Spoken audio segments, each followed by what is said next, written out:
साथियों नमस्कार। आज हम बात करने वाले हैं सेक्शन 289 BNS को लेकर। क्या कहता है provision? Negligent conduct with respect to machinery, कि वो मशीनरी है इसके संबंध में उपेक्षापूर्ण कार्य करना या आचरण करना। Whoever does with any machinery any act so rashly और नेग्लिजेंटली, जिससे वो ह्यूमन लाइफ को इंडेंजर कर दे या किसी को वो हार्ट कॉज कर दे या इंजरी कॉज कर दे। और ऐसा काम नोइंगली भी हो सकता है, नेग्लिजेंटली हो सकता है। उसे कोई केयर रखनी है उस मशीनरी के संबंध में जो उसके पोजीशन में है, पर वो ऐसी केयर नहीं रख पाता है, या उसके केयर में ऐसी कोई मशीनरी है, उसकी ड्यूटी थी कि उस इंटरेस्ट को सेव करना ताकि किसी भी डेंजर को जो है वो रूल आउट कर सकता है। अगर ऐसा नहीं करता है वो, तब भी वो जिम्मेदार होगा। पनिशमेंट है 6 मंथ का, फाइन है 5,000 रुपये का, और दोनों से जो है वो दंडित किया जाएगा। क्लियर है? कुल मिला के जी बात है, आप उस मशीन के मालिक हैं या उस मशीन के बारे में आपको अलॉटमेंट है मीन्स एज अ मैनेजर, और मशीन जो है आवाज़ कर रही है या मशीन का प्रॉपर मेंटेनेंस नहीं है, फिर भी आपने अपने एम्प्लॉयज़ को मशीन पकड़ा दी, मशीन यूज़ करते हैं, उनको नुकसान होता है, तो वहाँ पर जिम्मेदारी बनेगी। अगर उन्हें हार्ट कॉज होता है या कोई नुकसान उनका होता है तो उसमें कंपनसेट भी करना पड़ेगा, और उस स्थिति में 6 माह का जो है कारावास भी है और 5,000 रुपये का वहाँ पर जो है दंड भी है। पर ये सेक्शन भी प्रैक्टिकल नहीं है, वो ठीक है अपन पढ़ रहे हैं थ्योरेटिकली, बाकी प्रैक्टिकल कोई सेंस नहीं इन सेक्शंस का।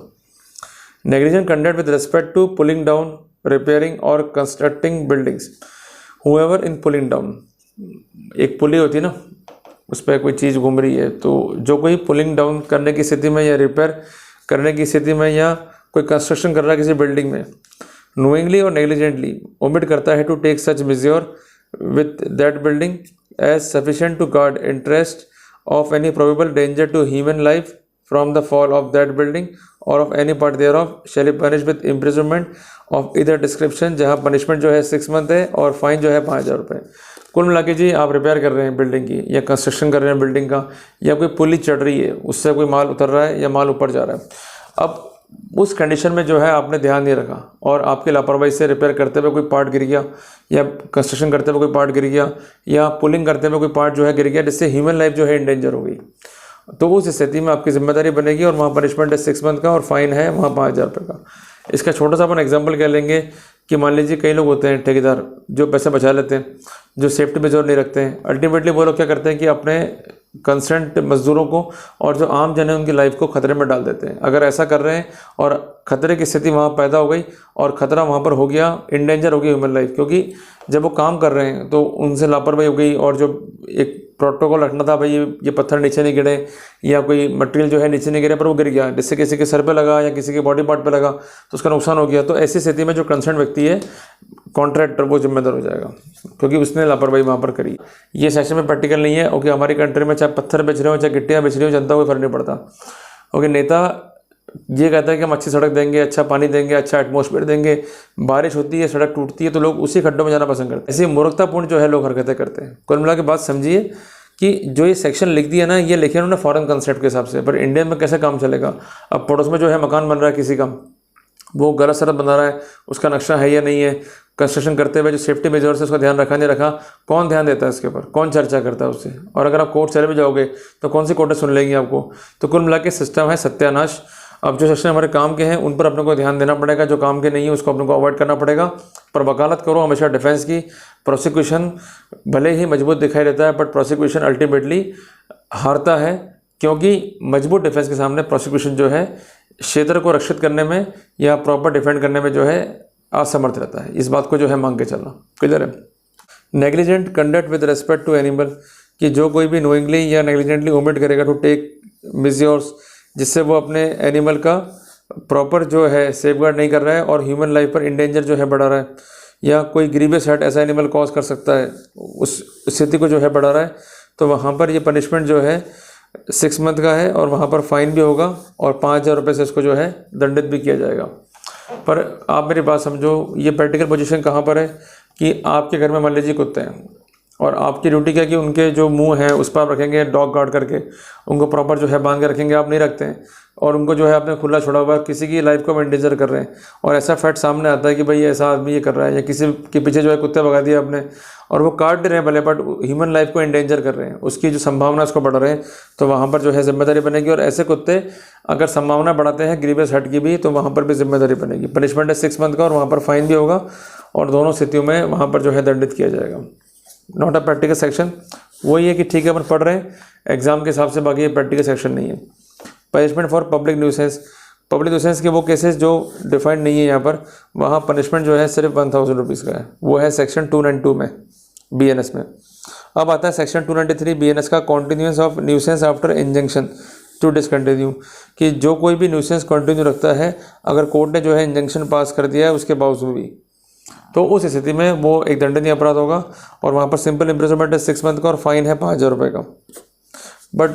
प्रैक्टिकल सोचो जरा, कभी होता है क्या ऐसा। अब आते हैं सेक्शन 294 के ऊपर, सेल और ऑफ ऑब्ससीन बुक, कि for the purpose of subsection 2 a book, pamphlet, paper, writing, drawing, painting, representation, figure और any other object including display of any content in electronic form shall be deemed to be an obscene if it is of such nature that, कि ये ऐसा effect cause कर सके कि लोगों का जो माइंड है उसे ये करप्ट कर सके, या रिलीवेंट सर्कमस्टेंसेस जो है कॉज कर सके, तो वहाँ पर जो कंसर्न व्यक्ति है वो जिम्मेदार होगा। तो कुल मिला के for the purpose of subsection 2, subsection 2 में जो पर्पस दिए हुए हैं उसको कॉन्टेक्स्ट में ध्यान में रखते हुए जो कोई भी ऐसा मटेरियल को छपाएगा या तो बुक्स में या पैम्पलेट में या पेपर में या कोई भी राइटिंग में वो छपा सकता है, कोई भी ड्राइंग, कोई भी पेंटिंग, कोई भी रिप्रेजेंटेशन, कोई भी फिगर, कोई भी ऑब्जेक्ट जिसमें ऐसा कोई कंटेंट है, चाहे भले वो इलेक्ट्रॉनिक फॉर्मेट में है, वो किसी का माइंड करप्ट करने की स्थिति रखता है या ऐसे रिलेवेंट सर्कमस्टेंस की स्थिति रखता है, तो वहाँ पर जो व्यक्ति है वो जिम्मेदार होगा। अब वो केसेस क्या हैं, क्लॉज नंबर 2 में, sale, let to hire, distribute, publicly exhibit in any manner, put into circulation और for purpose of sale, hire, distribution, public exhibition, celebration, make, produce और has in position of any obscene book, pamphlet, paper, drawing, painting, representation और figure और any other obscene object whatsoever in whatsoever manner, कि जो कोई भी cell करता है ऑब्ससीन material को, चाहे वो बुक के फॉर्मेट में है, चाहे पैम्पलेट के फॉर्मेट में, चाहे पेपर है, ड्राइंग बुक है, पेंटिंग है, रिप्रेजेंटेशन है, कोई फिगर है और या कोई ऑब्ससीन ऑब्जेक्ट है, इस फॉर्मेट में ऑब्ससीन को जो है बेच रहा है, तो ये दंडनीय अपराध है। क्लियर है। दूसरी बात है, इम्पोर्ट करता है या एक्सपोर्ट करता है या कन्वे करता है, उसका ट्रांसफ़र करना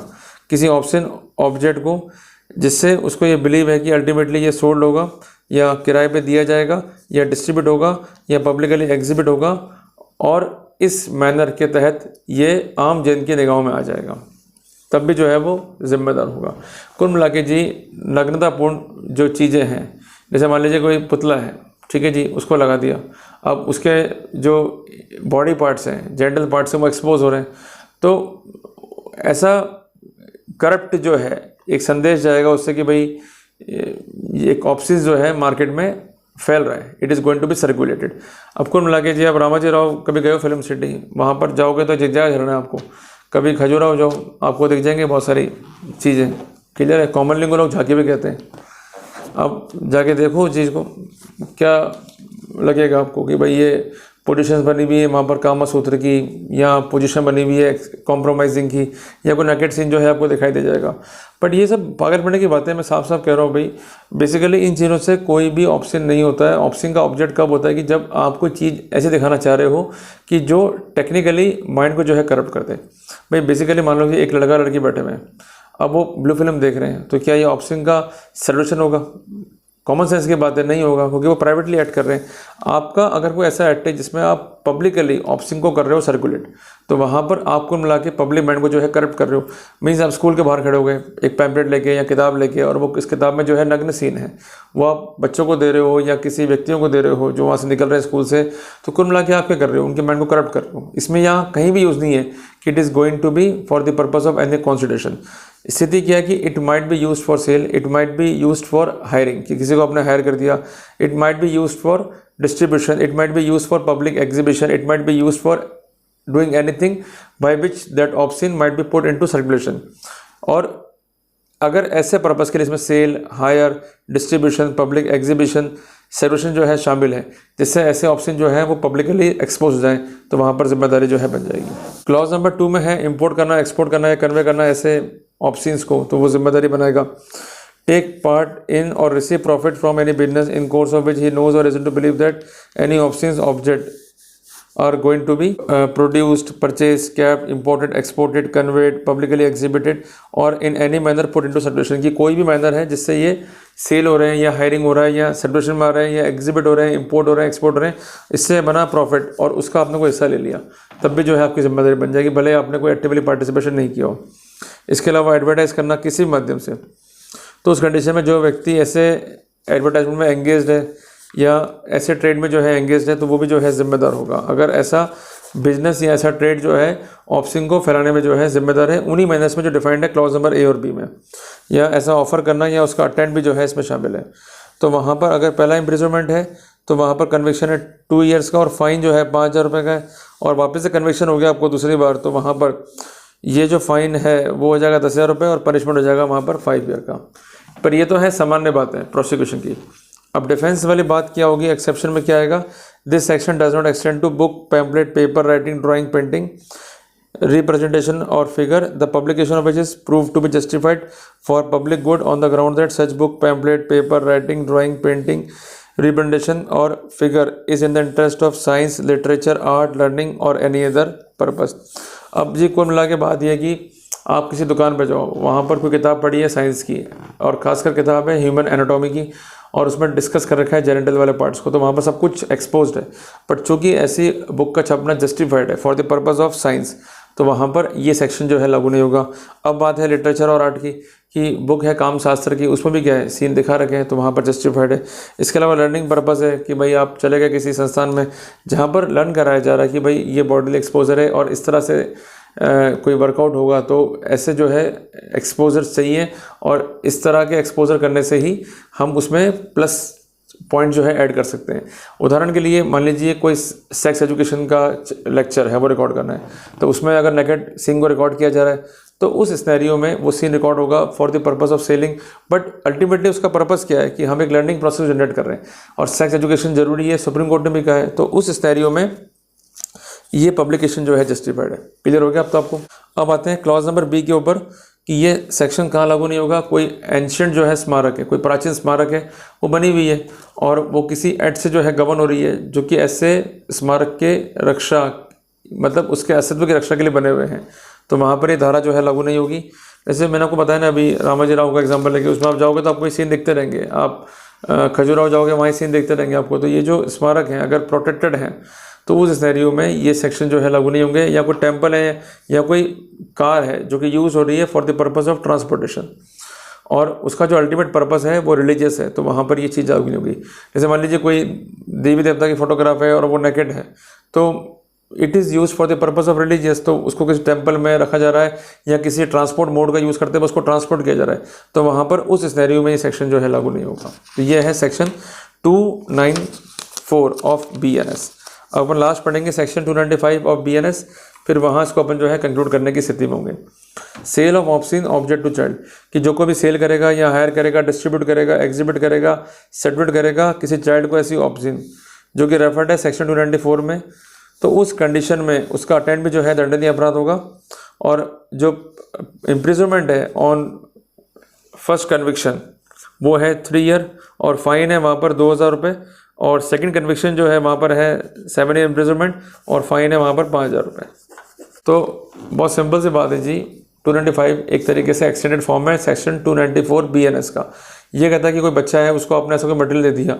ऐसा मटेरियल जो कि अपने आप में एक ऑप्शन है और वो आपने तो सेल कर दिया या उसको किराए पे दे दिया या डिस्ट्रीब्यूट कर दिया या उसको आपने पब्लिकली एग्जिबिट कर दिया या आपने उसको करा सर्कुलेट, ठीक है जी। अल्टीमेट ऑब्जेक्ट क्या है कि या तो उसको हम बेच रहे हैं या उस पर्पज़ के लिए जो उसमें दिए गए हैं 294 में उसके तहत जो है वर्कआउट कर रहे हैं, या अल्टीमेटली हम उसका अटैम्प्ट कर रहे हैं। तो अगर ऐसा अपराध साबित होगा तो प्रथम कन्विक्शन में सजा है 3 साल की, अगर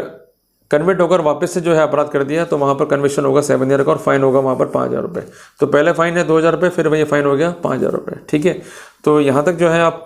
कंटेस्ट कर लीजिए 295 तक। आगे जो है अपन पढ़ेंगे सेक्शन 296 से आगे। क्लियर है, टॉपिक काफ़ी इंपॉर्टेंट है, एक एक पॉइंट काफ़ी इंपॉर्टेंट है यहाँ पर, तो अपने को जो है पढ़ते चलना है ताकि जब अपन प्रैक्टिकल समझेंगे तो थ्योरेटिकल अपने को जो है क्लियर होना चाहिए इस चीज़ का। तो जल्दी मिलते हैं अपन फिर नई क्लास में। टिल देन जय हिंद, जय भारत।